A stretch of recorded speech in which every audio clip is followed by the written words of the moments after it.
So as we approach now our prayers for America and for Israel, obviously the difficulties of this time weigh heavily upon us.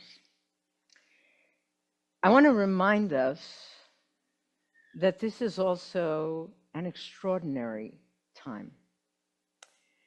In the democracy series that we began in August, together with a synagogue in Wisconsin and one in Kentucky, it's ongoing, anyone can participate if you want to.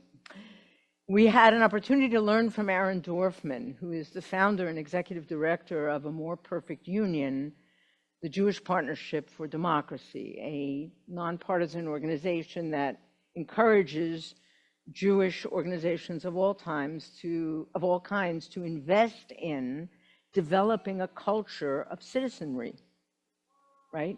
And not just voting, but a year-round culture of being citizens.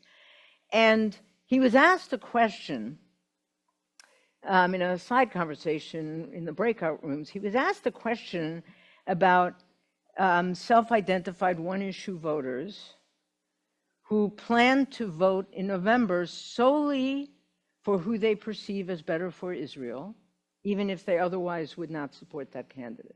He was asked about that. And he said something that has stuck with me ever since. He said, we are living in a time of two grand Jewish experiments. Two. The state of Israel and the American Jewish community. Roughly 7 million of us there, roughly 6 million here. And he said that both are unprecedented in Jewish history. Like the session he led laid out what it has meant for Jews to be in America, in a democracy. And he said that both are essential to the Jewish future.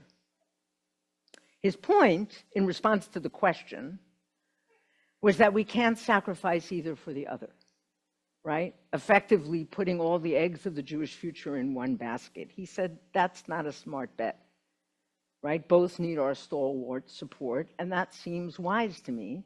And obviously, some of us think the same candidate, whichever one we support is best for America and Israel, as I do, right? There's no conflict in my view.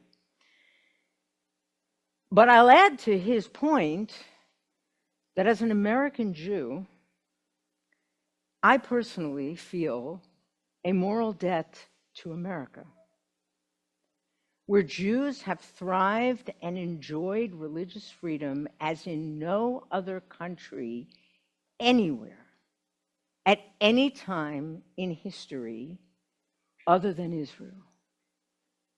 And I have to say, speaking as a non-Orthodox woman rabbi, sadly, even in Israel,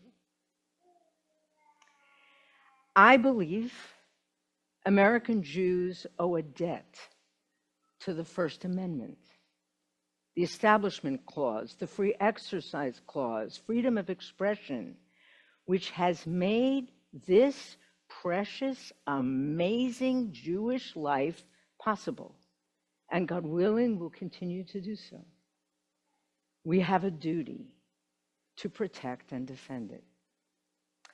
But mostly, I share Aaron's take on this, his response to the question, because with all the threats we face, and they are significant, it's easy to lose sight of what a miraculous time this is. Think about it.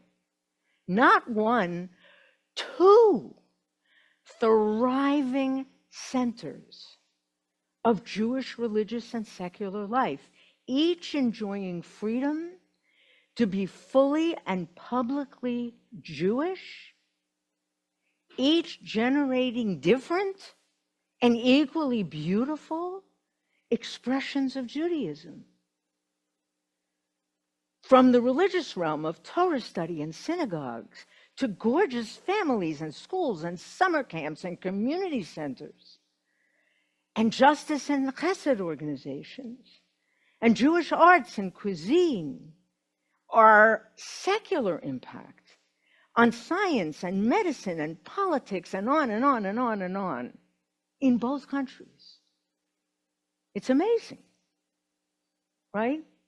And I have to say, with all of the increase in anti-Semitism, when in Jewish history would I, as a rabbi, have received emails and phone calls from the local police department and the Suffolk County Police Department saying, we are with you, we support you, we will be there for the Jewish community, we are here to protect you, right?